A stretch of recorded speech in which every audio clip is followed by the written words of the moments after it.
Welcome students to my channel. पिछले part में हमने पढ़ा था क्लास 12th का चैप्टर इवोल्यूशन, जिसमें हमने जो है यहाँ तक रीड किया था। हमने जो है पढ़ा था होमोलॉजी एंडोलॉजी, इसके बारे में पढ़ा था। ठीक है, जो होमोलॉजी और एंडोलॉजी ये बताता है कॉमन एंसेस्टर को बताता है। तो इसके आगे जो है हम स्टार्ट करते हैं। In the same line of argument, इसी तरह से जो आर्ग्यूमेंट है उसमें क्या होता है, proteins and genes performing given function among diverse organisms give clues to common ancestry. अब क्या होता है ना, जिन डिफरेंट ऑर्गेनिजम्स में प्रोटीन्स और जो जीन्स है, जो प्रोटीन बना रही है, फिर कोई फंक्शन परफॉर्म कर रही है, अगर वो सेम होता है तो क्या ये चीज़ बताती है कॉमन एंसेस्ट्री को, कि उन ऑर्गेनिजम्स का कोई कॉमन एंसेस्टर रहा होगा। These biochemical similarities point to the same shared ancestry as structural similarities among diverse organisms। और ये जो बायोकेमिकल सिमिलरिटीज़ होती है प्रोटीन की, जीन्स की और दूसरे जो है एंजाइम्स, केमिकल्स वगैरह, उनकी जो बायोकेमिकल सिमिलरिटीज़ जो रहती है वो क्या पॉइंट करती है, वो पॉइंट करती है शेयर्ड एंसेस्ट्री को। मतलब जो है एक कॉमन एंसेस्टर है जिसके जो है डिफरेंट ऑर्गेनिजम्स, जिससे जो है डिफरेंट ऑर्गेनिजम्स बने। ये कॉमन एंसेस्टर है जिससे इस तरह से डिफरेंट जो है ऑर्गेनिजम्स बने हैं, तो ये उस चीज़ को जो है बताती है। ठीक है, man has breed selected plants and animal for agriculture, horticulture, sport और सिक्योरिटी। अब इंसानों ने क्या किया है ना, प्लांट को जो है ब्रीड किया है, प्लांट और एनिमल्स दोनों को ब्रीड किया है एग्रीकल्चर के लिए, हॉर्टिकल्चर और स्पोर्ट्स वगैरह के लिए। ठीक, so man has domesticated many wild animals and crops. बहुत सारे जो है वाइल्ड एनिमल्स और क्रॉप्स को डोमेस्टिकेट किया है। आज हम जितनी भी क्रॉप की वैरायटीज़ खाते थे उसमें से ज़्यादातर जो है वो वाइल्ड वैरायटीज़ थी, जिसको जो है हमने ब्रीड करके, इनब्रीड कर करके उसको जो है आज खाने लायक वैरायटी में कन्वर्ट किया है। This intensive breeding programme has created breeds that differ from other breeds. तो क्या हुआ है ना, इसका एग्जाम्पल लेते हैं पत्ता गोभी का। पत्ता गोभी जब थी, वाइल्ड टाइप जो था पत्ता गोभी का, वो ऐसे ऐसे लीव्स थे पत्ता गोभी के, ऐसे ऐसे पूरे खुले हुए लीव्स हुआ करते थे इस टाइप के। लेकिन आज जो हम पत्ता गोभी खाते हैं वो पूरा राउंड होता है, पूरे लीव्स जो इसके पैक्ड लीव्स होते हैं पत्ता गोभी में, इस टाइप के। तो ये डिफरेंस था, पहले पत्ता गोभी के ऐसे खुले लीव्स थे, फिर इसको जो है ब्रीड कर करके इसमें कन्वर्ट कर दिया। ठीक है, तो इससे क्या हुआ, टाइम टू टाइम जो है वो चीज़ चेंज हो गई, प्लांट जो है वो चेंज हो गया। ठीक, और दूसरी ब्रीड्स, अब इसमें ब्रीड्स के एग्जांपल है, जैसे डॉग्स, डॉग्स को ले लो, पहले के वाइल्ड डॉग्स हुआ करते हैं, अब कितने पेट डॉग्स हो गए। Still are one of the same group. देखो डॉग्स जो है वो सेम ग्रुप के, लेकिन वाइल्ड वैरायटीज अलग होगी और पेट वैरायटीज अलग होगी है। It is argued that if with in hundreds of years man could create new breeds, could not nature have done the same over millions of years. देखो सिर्फ 100 साल में ही इंसानों ने जो है कितनी नई नई ब्रीड्स बना ली। पत्ता गोभी का एग्जाम्पल ले लिया, डॉग्स का एग्जाम्पल ले लो, कैट्स का एग्जाम्पल ले लो, कितनी सारी नई ब्रीड्स हैं। तो वैसे ही जो है नेचर, एक क्वेश्चन अराइज होता है कि वैसे ही जो है नेचर में मिलियंस ऑफ, मतलब लाखों करोड़ों सालों में क्या कोई नई ब्रीड नहीं बन सकती? ऑब्वियसली बन सकती है, और बनी है। सिर्फ एक दो नहीं, कई सारी नई ब्रीड्स बनी है। Another interesting observation supporting evolution by natural selection comes from England. ठीक है, अभी देखो यहाँ पे इसने जो थ्योरी की बात कर दी, कौन सी, that is natural selection. Natural selection theory Darwin ने दी थी। अब उसका जो है एक ऑब्जर्वेशन है, मतलब किस बेसिस पर नेचुरल सिलेक्शन थ्योरी आई है, उसका एक ऑब्जर्वेशन है, उसको अभी हम पढ़ते हैं। In a collection of moth, so moths जो है उनका कलेक्शन, बटरफ्लाई जैसे होते हैं मॉथ्स, ठीक है, मेड इन 1850s, 1850s में बनाया था, before industrialisation set in. It was observe that there were more white winged moths on trees than dark winged और मिलेनाइज्ड मॉथ। देखो क्या हुआ ना, जब इंडस्ट्रियलाइजेशन, इंग्लैंड में इंडस्ट्रियलाइजेशन होने से पहले एक चीज़ ऑब्जर्व की गई थी कि उस एरिया में जो है वाइट विंग्ड, मतलब सफ़ेद कलर के पंखों वाले मॉथ जो है वो ज़्यादा रहते थे, as compare to dark wing या फिर मिलेनाइज्ड, मतलब जिनका कलर डार्क हो। So however, in the collection carried out from the same area but after industrialization, that is 1920, there were more dark winged moths in the same area. The proportion was reversed. अब क्या हुआ ना, industrialisation हुआ, नई नई बिल्डिंगें बनी, industries बनी, उसके बाद जब उसको ऑब्जर्वेशन किया गया तो जो डार्क विंग वाले मॉथ थे उनका जो है नंबर बढ़ गया as compare to white wing वाले, मतलब जो है रिवर्स हो गई कंडीशन। अब ऐसा क्यों हुआ, किस लिए हुआ, इसको पढ़ते हैं। The explanation put fourth for this observation was that predators will spot a moth against a contrasting background. देखो क्या होता है ना, जब भी कोई प्रेडिटर है, प्रेडिटर को ना अगर एक कॉन्ट्रास्टिंग बैकग्राउंड है, जैसे ये पीछे का वाइट है, इसके ऊपर मैंने ब्लू यूज़ किया, तो ये पेन दिख रहा है, ये जो मेरा पेन का कलर है वो शो हो रहा है, क्योंकि एक कॉन्ट्रास्टिंग चीज़ है। तो इसीलिए जो है प्रेडिटर को जो है ये कॉन्ट्रास्टिंग दिख जाते थे, जो ब्लैक कलर के हुआ करते थे वो जो है दिख जाते थे। So during post industrialisation period, so post industrialisation मतलब इंडस्ट्री वगैरह बनने के बाद, the tree trunks become dark due to industrial smoke and soot. अब क्या हो गया ना, इंडस्ट्रीज बनने के बाद जो ट्री के जो ट्रंक थे, ठीक है, जो ट्री की जो लकड़ी थी वो क्या हो गई, डार्क हो गई, जिसकी वजह से क्या, जो डार्क वाले जो मौत थे उसके ऊपर छुप जाते थे आराम से, वो दिखते नहीं थे प्रेडिटर्स को। Under this condition the white winged moth did not survive to predators, इसलिए प्रेडिटर्स ने क्या किया, व्हाइट विंग वाले मॉथ को खा लिया। सो डार्क विंग्ड और मिलेनाइज्ड मॉथ सर्वाइव्ड, फिर जो डार्क वाले थे वो सर्वाइव कर गए। So before industrialization set in, thick growth of almost white-colored lichen covered the trees. In that background, the white-winged moth survived, but the dark-colored moth were picked out by predators. अब क्या हुआ ना, industries बनने के पहले जो trees थे, trees का जो ट्रंक था उसके ऊपर बहुत सारे जो है लाइकन्स, व्हाइट कलर के लाइकन्स आ गए थे, जिसके ऊपर व्हाइट वाले मॉथ जो है वो छिप जाते थे, वो दिख नहीं पाते थे। लेकिन क्या हो गया, इंडस्ट्रीज आने के बाद ट्री पर से लाइकन्स तो चले ही गए, साथ में ट्री का जो ट्रंक है वो काला हो गया, जिसकी वजह से काले मॉथ जो है वो छुप गए और वो प्रेडिटर से बच गए। सो ये एग्जाम्पल है, देखो सबसे पहले ये वाइट है, थोड़ा वाइटिश है ट्री का ट्रंक, तो ये वाले मॉथ जो है बच गए और ये वाले खत्म हो गए। अब यहाँ पे ये ब्लैक हो गया है ट्री का ट्रंक, तो वाइट वाले जो है दिखने लग गए और ये ब्लैक और सॉरी सो वाइट वाले जो है वो खत्म हो गए और जो ये ब्लैक वाले हैं वो बच गए, ठीक है। Do you know that lichens can be used as industrial pollution indicators? Lichens को industrial pollution indicator की तरह यूज़ किया जाता है, क्यों, क्योंकि वो थोड़े से भी पोल्यूशन वाले एनवायरनमेंट में ग्रो नहीं करता। They will not grow in areas that are polluted, so hence moths that were able to camouflage, camouflage मतलब अपने बैकग्राउंड से ढल जाना, उस कंडीशन को कैमोफ्लाज बोला जाता है। So camouflage themselves, that is hide in the background, survived. So जो कैमोफ्लाज कर पाए वो सर्वाइव कर पाए, ये होता है नेचुरल सिलेक्शन। नेचर ने खुद ब खुद जो है स्पीशीज को सिलेक्ट कर लिया है। This understanding is supported by the fact that in areas where industrialisation did not occur, in rural areas the count of melanic moths was low. देखो, जहाँ इंडस्ट्रियलाइजेशन नहीं हुआ है वहाँ पे डार्क वाले मॉथ जो है उनका काउंट कम था, लेकिन जहाँ हुआ है वहाँ पे व्हाइट वालों को काउंट कम हो गया। This showed that in mixed population, अगर एक मिक्स्ड पॉपुलेशन है, व्हाइट ब्लैक दोनों है, those that can better adapt, जो अच्छे से अडेप्ट कर सकते हैं, सर्वाइव कर सकते हैं, इंक्रीज कर सकते हैं अपने पॉपुलेशन साइज को। So remember that no variant is completely wiped out. देखो, कोई भी एक वेरिएंट जो है कम्प्लीटली वाइप्ड आउट नहीं होता है। क्यों नहीं होता है? क्योंकि वो क्या करता है, अडेप्ट कर लेता है, ठीक है, इसीलिए। तो जो अडेप्ट करेगा, जो वही सर्वाइव करेगा। So similarly excess use of herbicides, pesticides etcetera has only resulted in selection of resistant varieties in much lesser time scale. अभी क्या हुआ है ना, हम जितने हर्बिसाइड और पेस्टिसाइड यूज करते हैं, तो जो रेसिस्टेंट वैरायटीज है, जो ये सब डालने के बाद भी जी जाती है, वही वैरायटीज जो है वो आगे जा कर के, मतलब वो आगे जो है हमें शो होगी, ठीक है। जो रेसिस्टेंट है बस वही जी पाएगी, बाकी सारी मर जाएगी। तो इवोल्यूशन में यही सारी वैरायटीज आगे जाएगी। This is also true for microbes against which we employ antibiotics or drug against eukaryotic organism cells, ठीक है। सो जिन माइक्रो ऑर्गेनिजम्स के लिए हम जो एंटीबायोटिक्स लेते हैं, अगर कोई माइक्रो ऑर्गेनिज्म उस एंटीबायोटिक के रेजिस्टेंट है तो वही जी पाएगा और वही जो है इवोल्यूशन में आगे जाएगा। हेंस जो है resistant organism cells are appearing in time scale of months or years and not centuries। इसलिए क्या होता है ना, ये जो रेसिस्टेंट ऑर्गेनिजम्स है ना, तो ये क्या होता है, अपीयर करते हैं मंथ्स या ईयर्स, मतलब मंथ्स और ईयर्स तक जो है वो प्रेजेंट रहते हैं किसी भी स्केल पे। This are example of evolution by anthropogenic action. इसको क्या बोला जाता है, इवोल्यूशन। इवोल्यूशन किसके थ्रू, एंथ्रोपोजेनिक एक्शन के थ्रू इवोल्यूशन, इसको याद रखना। This also tells us that evolution is not a direct process. देखो, इवोल्यूशन एक डायरेक्ट प्रोसेस नहीं है in the sense of determinism. किसी भी चीज़ को डिटरमाइन करने के लिए इवोल्यूशन एक डायरेक्ट प्रोसेस नहीं है। इट इज़ अ सोफेस्टिकेटेड, मतलब काफ़ी एक कॉम्प्लेक्स प्रोसेस है जो कि बेस्ड है on chance events in nature and transmutation in organism.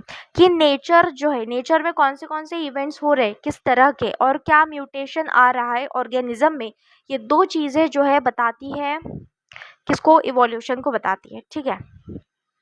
What is adaptive radiation. अब आते हैं एडाप्टिव रेडिएशन पर। So during his journey, Darwin की जर्नी पे, went to Galapagos islands, Galapagos islands पे जब गया था, there he observed and amazing diversity of creatures, उसने जो बहुत तरह तरह की डाइवर्सिटी देखी। Of particular interest, small black birds called as Darwin finches amazed him.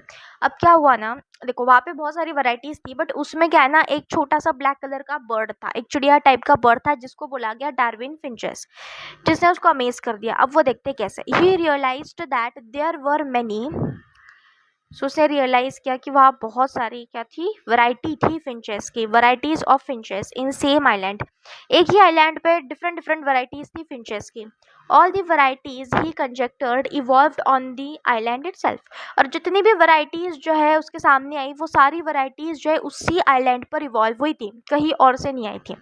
From the original seed eating features, many other form with altered beak arose, enabling them to become insectivorous and vegetarian finches. अब क्या हुआ ना, जो finches थी ना, तो finches जो है वो सीड ईटर थी, कि सीड खाती थी सिर्फ, लेकिन क्या हुआ ना, उसकी जो बिक थी, मतलब उसकी जो चोंच थी, वो ऐसी बनी थी कि वो सीड खा सके। लेकिन उसने देखा कि ऐसी ऐसी वैरायटीज बनी है जो इंसेक्ट खा सकती है, फिर वेजिटेबल्स मतलब प्लांट्स वगैरह को भी खा सकती है, तो उनके बिक में जो है काफ़ी ज़्यादा चेंज आ गया।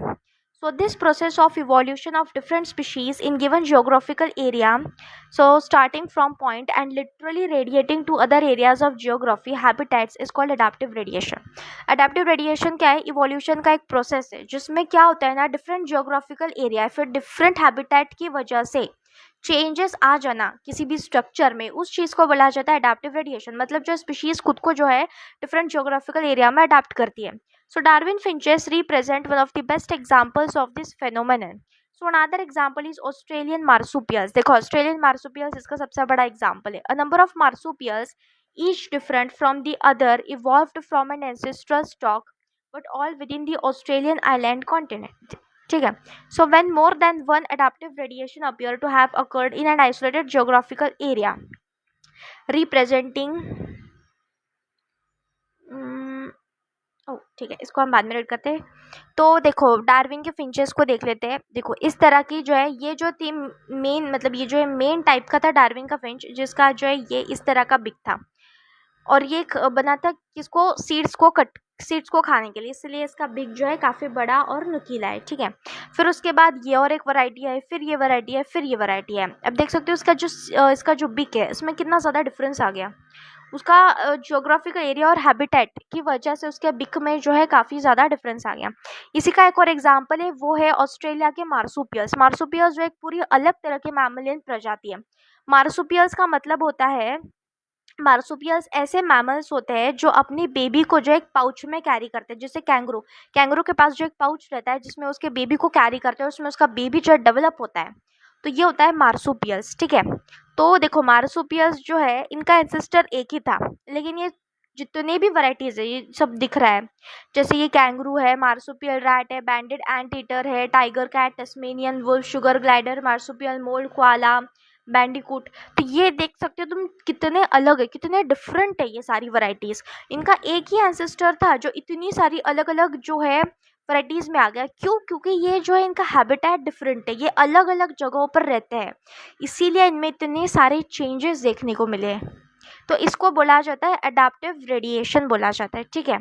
सो when more than one adaptive radiation appear to have occurred in an isolated geographical area.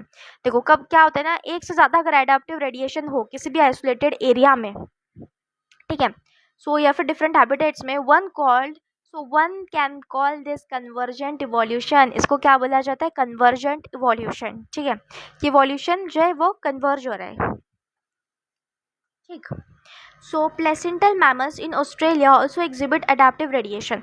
अब क्या होता है, कुछ प्लेसेंटल मैमल्स जो है ऑस्ट्रेलिया में, वो भी क्या शो करते हैं, अडेप्टिव रेडिएशन को शो करते हैं in evolving into varieties of such placental mammals, each of which appears to similar to corresponding marsupial, placental wolf, Tasmanian wolf, marsupial. अब क्या हो चुका है ना, देखो क्या हुआ देखो, एक तरफ जो है हमारे पास प्लेसेंटल मैमल्स है, दूसरी तरफ हमारे पास मार्सुपियल्स है। और सेम जो प्लेसेंटल मैमल्स के अगर एक स्पीशीज़ है तो वो सेम इसके मार्सुपियल की स्पीशीज़ है। तो यहाँ पे हम जो है एग्जांपल देखते हैं इसका। देखो हमारे पास एकदम सेम टू सेम है। ये प्लेसेंटल मैमल्स है, ठीक है, जो है जिनका बेबी का डेवलपमेंट एक प्लेसेंटा में होता है, और ये मार्सुपियल है, मतलब बेबी का डेवलपमेंट एक पाउच में होता है। तो इसमें मोल देखो ऐसा है, तो मार्सुपियल मोल, दोनों में कितनी ज़्यादा सिमिलरिटीज़ है। एंट ईटर और ये वाला एंटीटर काफ़ी सेम है। फिर माउस और ये मार्सुपियल माउस, ठीक है। फिर लेमूर और ये स्पॉटेड कस्कस, ठीक है। फिर ये फ्लाइंग स्क्विरल, ये फ्लाइंग फैलेंजर, फिर ये बॉबकैट, और फिर टस्मेनियन टाइगर कैट, और ये वुल्फ और टस्मेनियन वुल्फ। कितनी ज़्यादा सिमिलरिटीज़ है दोनों में, बहुत ज़्यादा सिमिलरिटीज़ है, देख सकते हो इसको। तो इसी तरह से जो है इसको बोला जाता है अडेप्टिव रेडिएशन। और दो अलग स्पीशीज़ का यह अडेप्टिव रेडिएशन है जो एक कन्वर्जेंट इवोल्यूशन को बताता है, ठीक। फिर आते हैं biological evolution. So evolution by natural selection in a true sense would have started when cellular forms of life with differences in metabolic capabilities originated on earth. अब क्या हुआ है ना, ये बता रहा है कि देखो जो कोई नेचुरल सिलेक्शन रहता है, वो नेचुरल सिलेक्शन कब होता है, जब कोई सेलुलर फॉर्म होता है लाइफ का, उसमें कितने भी डिफरेंसेस क्यों ना हो, उसकी मेटाबॉलिक मतलब उसमें मेटाबॉलिक कैपेबिलिटी में कितने डिफरेंसेस क्यों ना हो, जब वो क्या होता है, अडेप्ट करना स्टार्ट करता है, इवॉल्व करना स्टार्ट करता है, ठीक है। The essence of Darwinian theory about evolution is natural selection. अब डार्विन ने जो है इवोल्यूशन किस तरह से होता है उसकी एक थ्योरी दी थी, वो था एक नेचुरल सिलेक्शन, जिसका हमने एग्जाम्पल देख लिया बटरफ्लाई के केस में। The rate of appearance of new forms is linked to life cycle और द स्पैन ऑफ लाइफ। अब देखो अपीयरेंस, न्यू फॉर्म का अपीयरेंस आना जो है उस एनिमल के लाइफ साइकिल या फिर उसके लाइफ स्पैन पे डिपेंड करता है। So microbes that divide faster have ability to multiply and become millions of individuals within hours. A colony of bacteria, say growing on a given medium, has built-in variation in terms of ability to utilize feed component. अब क्या होता है ना, micro organisms जो है, so micro organisms उनके small होने की वजह से और उनके पास एबिलिटी है कि वो बहुत कम टाइम पे जो है मल्टीप्लाई कर सकते हैं, बिलियंस ऑफ कॉलोनीज फॉर्म कर सकते हैं। तो ये जो एबिलिटी है, इसके वजह से क्या हो रहा है, ये एबिलिटी जो है उनका एक अलग तरह से इवोल्यूशन डिटरमाइन करती है, ठीक। So a change in the medium composition would bring out only the part of the population, say B, that can survive under the new conditions. In due course of time, this variant population outgrows the others and appears as new species. अब क्या हुआ ना, यहाँ पे एक example की तरह समझते हैं, ठीक। सो हमारे पास जो है बैक्टीरिया की कॉलोनीज है। सो एक यहाँ पे पेट्री प्लेट है, दूसरी पेट्री प्लेट है, दो पेट्री प्लेट्स है ए और बी। तो इसमें क्या हुआ ना, इसमें जो नॉर्मल ग्रोथ मीडियम था वो हमने डाल दिया, नॉर्मल ग्रोथ मीडियम। अब इसमें हमने क्या किया है ना, ग्रोथ मीडियम को चेंज कर दिया, ग्रोथ मीडियम को मतलब चेंज कर दिया। तो यहाँ पे जो बैक्टीरियाज ग्रो होने थे, सारे बैक्टीरियाज ग्रो होने थे, ऑब्वियसली नॉर्मल ग्रोथ मीडियम डाला है तो सारे बैक्टीरियाज ग्रो होंगे। लेकिन क्या हुआ ना, इस केस में कुछ ही बैक्टीरियाज ग्रो पाए, जिसने अडेप्ट कर लिया वो ग्रो पाए, ठीक। सो ये क्या करेंगे बाद में इसका, और जब तुम आगे कल्चर करते जाओगे तो ये जो है बैक्टीरिया की एक क्या बन जाएगी, न्यू स्पीशीज बन जाएगी। वो खुद को जो है अडेप्ट भी कर लेंगे और साथ में इस ग्रोथ मीडियम को जो है मेटाबोलाइज करेंगे और इसका जो है एक अलग तरह से यूज़ करेंगे और यूज़ करके बना देंगे एक नई स्पीशीज़, न्यू स्पीशीज़ बन जाएगी इसी तरह से, ठीक है। तो इसी तरह से जो है नेचर में भी होता है, सेम तरह से एक नई स्पीशीज़ ऐसी ही बनती है। This would happen within days, कुछ ही दिनों में ही हो सकता है। For the same thing to happen in fish or fowl would take millions of years as life spans of this animals are in years. अब क्या हो रहा है देखो, माइक्रो ऑर्गेनिजम्स में ये चीज़ जो है कुछ दिनों में हो रही है। लेकिन हम किसी भी एग्जाम्पल लेते हैं, किसी भी फिश या फिर किसी एनिमल का एग्जाम्पल लेते हैं, तो उसमें जो इसको मिलियंस ऑफ ईयर्स लगेंगे। अब मिलियंस ऑफ ईयर्स क्यों लगेंगे, क्योंकि उसका लाइफ स्पैन बड़ा है, क्योंकि एक नई स्पीशीज़ बनने के लिए पहले उसको मरना पड़ेगा, मतलब पहली स्पीशीज़ को जो है डाई होना पड़ेगा, पहले ऐसी कई सारी स्पीशीज़ को है डाई होना पड़ेगा, तब जाके तो एक न्यू स्पीशी बनेगी। तो ये सारी स्पीशीज़ का अगर लाइफ स्पैन जो है बड़ा है, बहुत सारे सालों में, ईयर्स में अगर इसका लाइफ स्पैन है, तो नई स्पीशीज़ बनने के लिए भी मिलियंस ऑफ ईयर्स लगेंगे। वही हम बैक्टीरिया का जैसे एग्जाम्पल लिया, तो इन बैक्टीरिया का लाइफ स्पैन सिर्फ डेज में था, इसलिए नई स्पीशीज़ बनने में ज़्यादा से ज़्यादा 1 मंथ लग सकता है, ठीक है, तो इस टाइप का जो इनका लाइफ स्पैन ज़्यादा है, इसलिए नई स्पीशीज बनने में जो है उसको millions of years लगा. So here we say that fitness of B is better than that of A under the new conditions. नई condition में जो है B बैक्टीरिया ज़्यादा fit है compared to A. Nature select for fitness. Nature जो है हमेशा fit को select करती है. So one must remember that the so-called fitness is based on characteristics which are inherited. देखो ये fitness क्या है? Inherited fitness है. So जो characteristics जो है inherit किए गए parents से, ये उसकी fitness है. Hence there must be genetic basis for getting selected and to evolve. अब देखो कोई ना कोई एक जेनेटिक बेसिस होना चाहिए जिससे जो है सिलेक्ट हो सकते हैं और इवॉल्व हो सकते हैं. So another way of saying the same thing is that some organisms are better adapted to survive in and otherwise hostile environments. क्या होता है ना कि कुछ ऑर्गेनिजम्स जो है वो क्या है बेटर अडाप्ट कर जाते हैं, मतलब अच्छे तरीके से जो है सर्वाइव कर जाते हैं किसी भी हॉस्टाइल मतलब ख़राब एनवायरनमेंट में भी सर्वाइव कर जाते हैं. सो अडाप्टिव एबिलिटी जो है इज़ इनहेरिटेड, और ये जो अडाप्टिव एबिलिटी रहती है ना ये इनहेरिट होती है, मतलब उनको उनके पेरेंट्स से मिलती है. ठीक है, या फिर उनके जो है जेनेटिक मटेरियल में प्रेजेंट होती है. So it has a genetic basis, और इवोल्यूशन का जो है हमेशा एक जेनेटिक बेसिस होता है.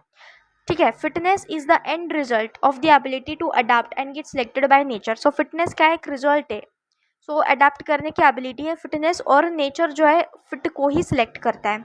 So branching descendant and natural selection are two key concept of Darwinian theory of evolution.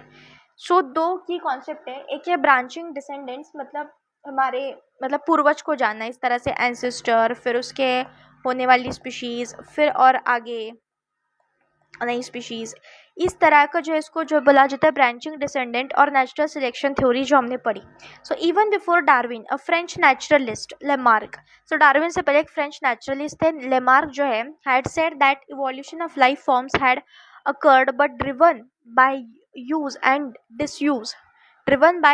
Disuse of organs. अब देखो इवोल्यूशन कैसे हुआ इंसान का, मतलब इंसान का नहीं ऑर्गेनिजम्स का इवोल्यूशन कैसे हुआ. उसने ये बोला कि अगर कोई ऑर्गेनिज्म है वो उसके किसी चीज़ को यूज़ करता है, मतलब अगर कोई जैसे कि इंसान है, अगर इंसान जो है उसके हाथ को यूज़ करता है तो वो हाथ जो है उसके यूज़ में है, इसलिए वो इवोल्यूशन में आगे जाएगा. लेकिन मान के चलो अगर इंसान जो है अपने लेग्स को यूज़ ही नहीं कर रहा है तो वो आगे इवोल्यूशन में लेग्स नहीं जाएंगे. उसी तरह से इंसानों में हुआ, बंदर थे, बंदरों के पास पूँछ हुआ करती थी, लेकिन इंसानों में पूँछ नहीं है. क्यों? क्योंकि इंसानों को उसका यूज़ नहीं है.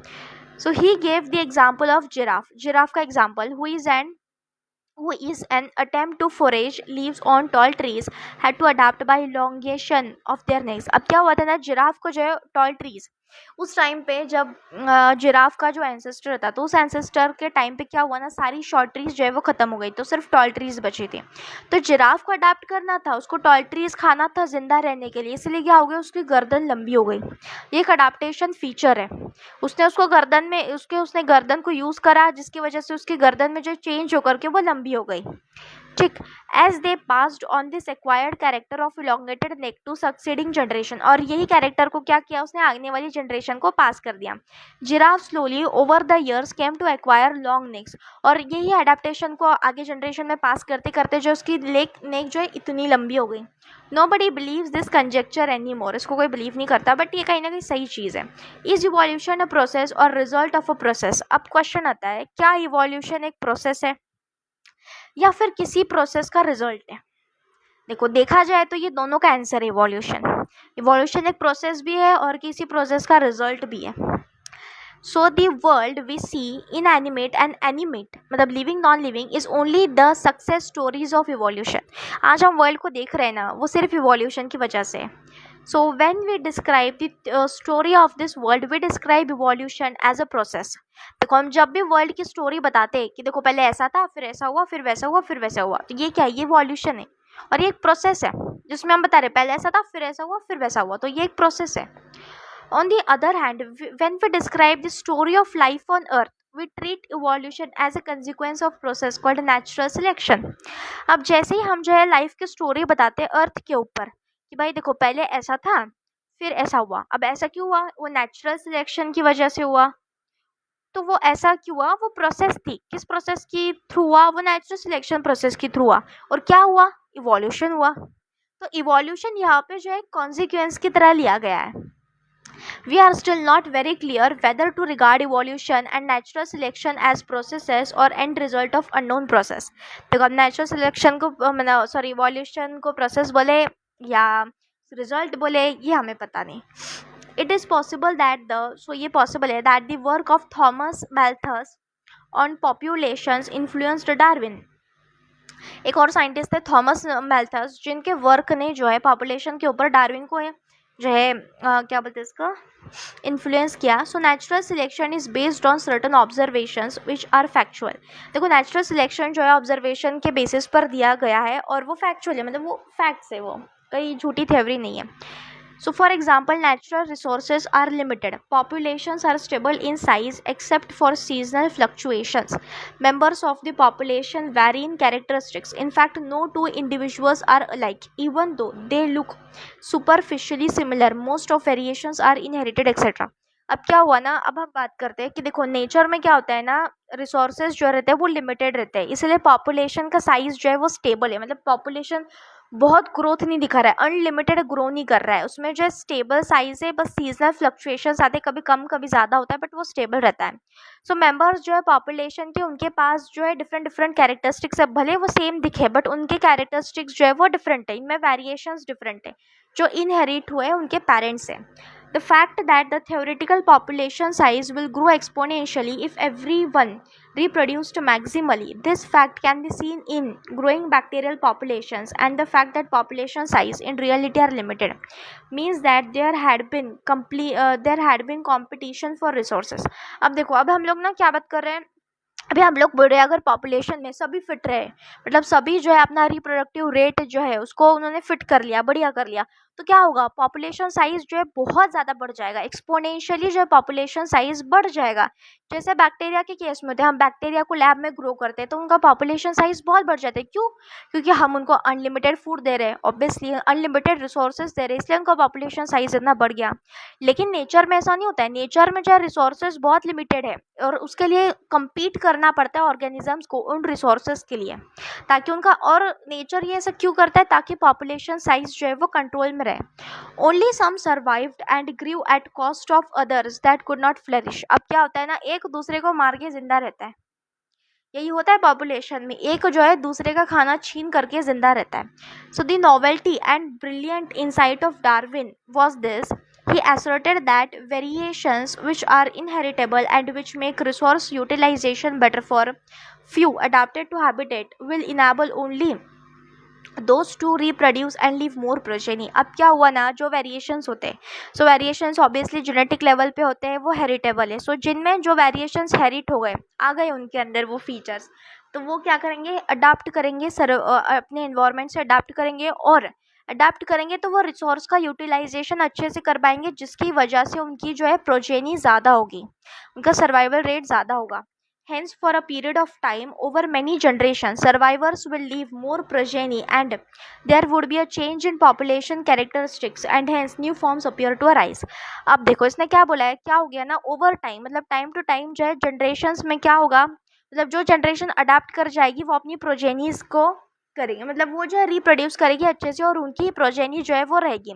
और इस तरह से जनरेशन टू जनरेशन जो है वो पॉपुलेशन जो है चेंज होता जाएगा, पॉपुलेशन का कैरेक्टरिस्टिक्स जो है वो चेंज होता जाएगा और पॉपुलेशन जो एक नया तरह का पॉपुलेशन जो है अराइज हो जाएगा. ठीक है, फिर आते हैं अपन mechanism of evolution. So what is the origin of this variation and how does speciation occur. देखो क्या है इस वेरिएशन का ओरिजिन, क्या है, किस तरह से वेरिएशन आता है और किस तरह से स्पेसिएशन, मतलब नई स्पीशीज का फॉर्मेशन होता है. So even though Mendel had talked of inheritable factors influencing phenotype, Darwin either ignored this observations और केप्ट साइलेंस. देखो मेंडेल ने जो है पहले ही बोल दिया था फैक्टर्स मतलब जीन्स जो क्या करती है, इन्फ्लुएंस करती है किसी भी फिनोटाइप को, लेकिन डार्विन ने जो है इस ऑब्जर्वेशन को इग्नोर कर दिया. So in the first decade of 20th century, so 20th century के फर्स्ट डिकेड में Hugo de Vries, based on his work on evening primrose, brought forth the idea of mutations. तो ये जो scientist थे उनका जो एक्सपेरिमेंट था, सो उन्होंने क्या दिया, सबसे पहला म्यूटेशन का आइडिया दिया. So large difference arising suddenly in a population, एक पॉपुलेशन में जो बहुत बड़ा डिफरेंस हो गया, कैसे अराइज हो गया. So he believed that it is mutation. So mutation के थ्रू जो है ये डिफरेंस आया है, which causes evolution and not the minor variation. देखो छोटे छोटे वेरिएशंस जो हेरिटेबल है ना, वो इवोल्यूशन नहीं करते। उसने ऐसा बोला, उसने बोला अगर एक बड़ा सा म्यूटेशन हो जाए, मतलब बड़ा डिफरेंस आ जाए, जिसको म्यूटेशन बोला जाता है, वो इवोल्यूशन करवाता है। That Darwin talked about. So mutations are random and directionless. देखो म्यूटेशंस रैंडम है, कभी भी हो सकते हैं, कहाँ भी हो सकते हैं, और डायरेक्शन लेस है।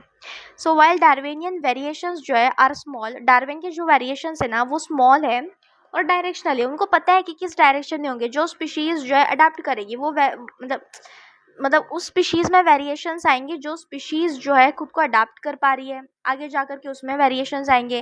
वो खुद की प्रोजेनी अच्छे से बना पा रही है तो वो उन प्रोजेनी में वेरिएशंस जाएंगे, ठीक है। So evolution of Darwin was gradual. So Darwin का जो इवोल्यूशन है वो ग्रेजुअल है, धीरे धीरे प्रोसेस है, मिलियंस ऑफ टाइम्स लग गए उसको। वेल डी वेरिस जो है बिलीव्ड म्यूटेशन कॉज्ड स्पेसिएशन, और उसने क्या बोला कि म्यूटेशन की वजह से जो है स्पेसिएशन हुआ है, कि एक स्पीशी ऐसी थी, ठीक है, मान के चलो सर्कल एक स्पीशी थी, इसमें म्यूटेशन हो गया, वो स्पीशी बन गई ऐसी। तो उसका ये कहना है, किसका कहना है, जो डी वेरिस थे उनका ये कहना है कि स्पीशी ऐसी थी पहले, फिर वो ऐसी बन गई। ऐसे क्यों बन गई, क्योंकि म्यूटेशन हुआ, और म्यूटेशन छोटा नहीं बहुत बड़ा म्यूटेशन हुआ।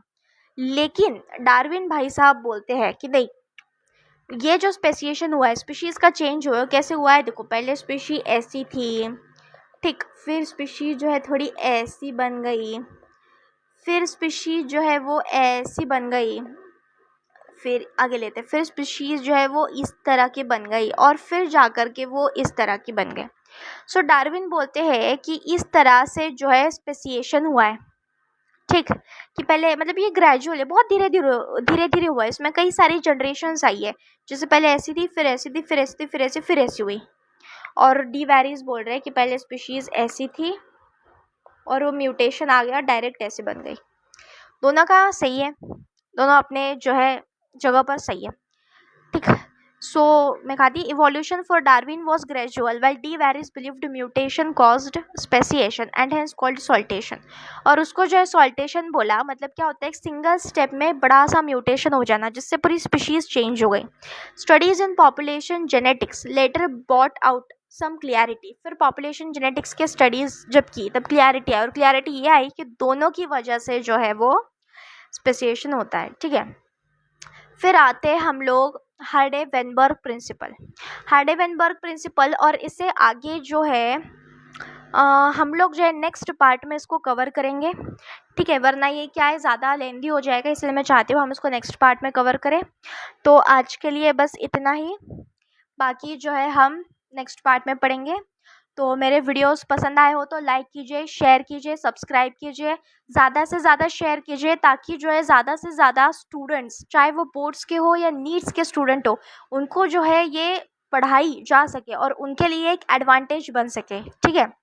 तो ज़्यादा से ज़्यादा शेयर एंड सब्सक्राइब करना।